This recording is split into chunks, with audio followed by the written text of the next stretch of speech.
Hooray! Cold weather is finally here. And you know what that means. No, it doesn't mean some pumpkin spice bullshit. It means carrying the biggest goddamn gun you've got. Because why the hell not?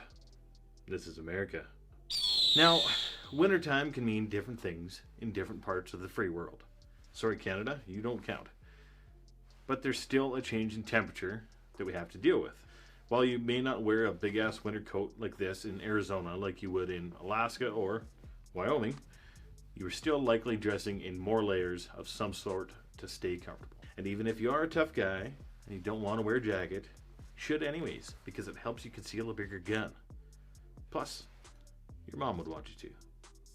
But as we layer up, there are more challenges. More layers can help concealment and comfort, but they also add more obstacles between your hand and your gun. We want to be able to work through these obstacles as efficiently as possible. With that being said, this video isn't going to be any comprehensive instructional video, but hopefully you find these tips helpful and it gets you thinking about your own cold weather carrying methods. First, let's answer the question of why carrying a bigger gun is better. And the answer is that bigger guns are generally easier to shoot well, are more capable of greater accuracy, they have greater ammunition capacity, they handle recoil better, and are all around more fun to shoot. And let's be real, you're more likely to practice with a gun that is fun to shoot. So carry the biggest goddamn gun that you can carry comfortably. So let's dive into some cold weather carry considerations, starting with appendix carry. For example, if the weather isn't super cold and you can just add an undershirt, it can really fuck up your draw if you're not prepared. Just the usual grab and stab gets tricky with an undershirt, as you're likely to get a hold of your undershirt and pull it up as well as your overshirt, which creates a real shit sandwich around the gun. We want to be able to clear our cover garments for a clear path to the gun, not get it all jammed up. I generally don't wear t-shirts and tend to wear button-up shirts such as this. So my support hand grabs a handful of shirt near my belly button along the button line of the shirt and pulls straight up. But if you are layered up and wearing an undershirt of some sort, it is likely that you're going to get a hold of the undershirt as well. Stop! That's not your purse! I've been shot because I didn't figure out my concealed carry clothing for winter time! The best solution to this is our new patent pending undershirt, the concealment undershirt for neutralizing threats. This patent pending design has specifically engineered pathways to facilitate the fastest draw by eliminating all cold weather carry snag points. This is the fastest, most comfortable, and fashionable concealed carry undershirt on the market. That's not your purse.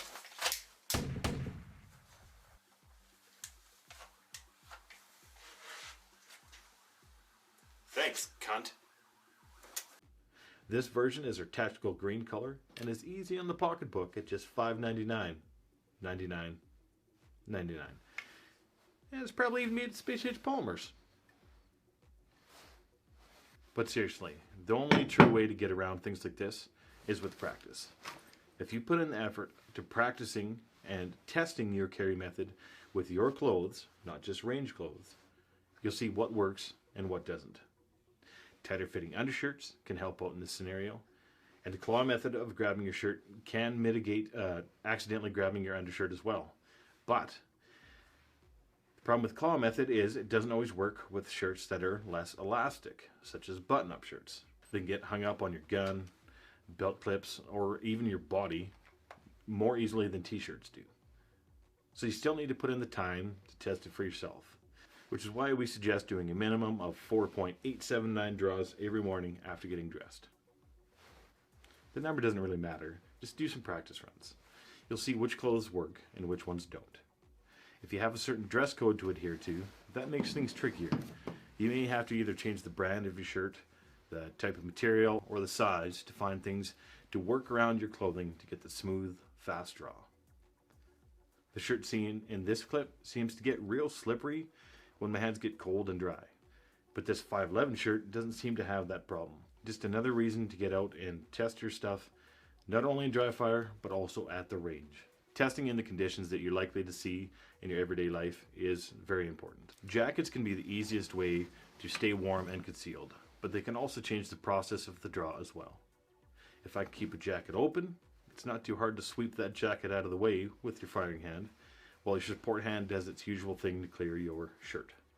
Then your firing hand comes back into play and completes the draw.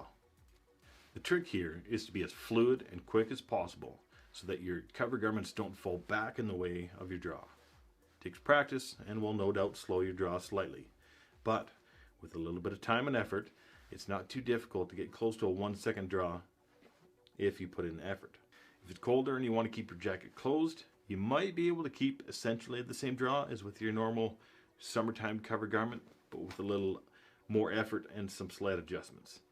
This is dependent on how loose the jacket is. The tighter it fits to your body, the more of a challenge it can be. It can get hung up on your gun, belt clips, and your body, like your ass, just the same as a button-up shirt. The same things go for strong side carry. If you were choosing to carry outside the waistband with the jacket as concealment, this is one of the simplest draws to deal with.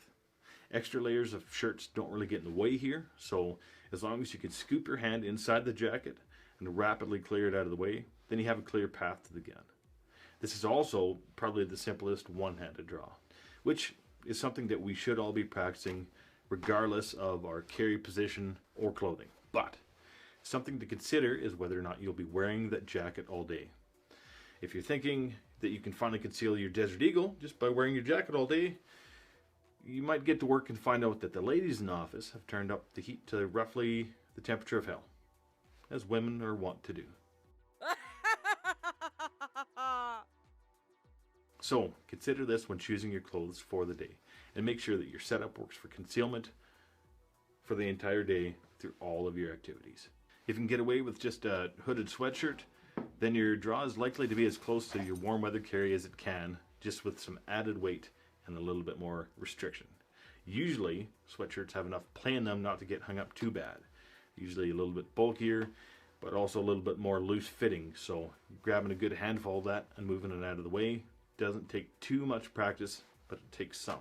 Regardless of what type of cover garment you wear, I prefer to keep my gun under the outermost layer and not under multiple layers if possible, though this is temperature dependent. If it's minus 40 outside, you might want to be layering up a little bit more. But the biggest takeaway here is practice. Putting in that effort to testing out your choices before leaving the house is as critical as making sure that you have ammo in the gun. You don't necessarily need to spend hours upon hours practicing, though good on you if you do.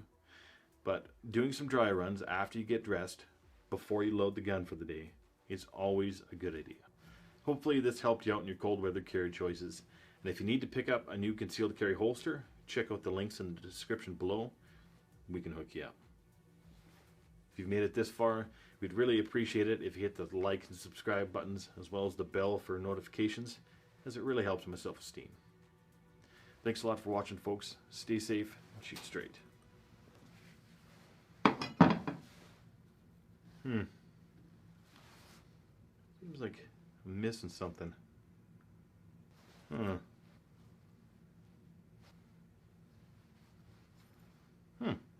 There it is.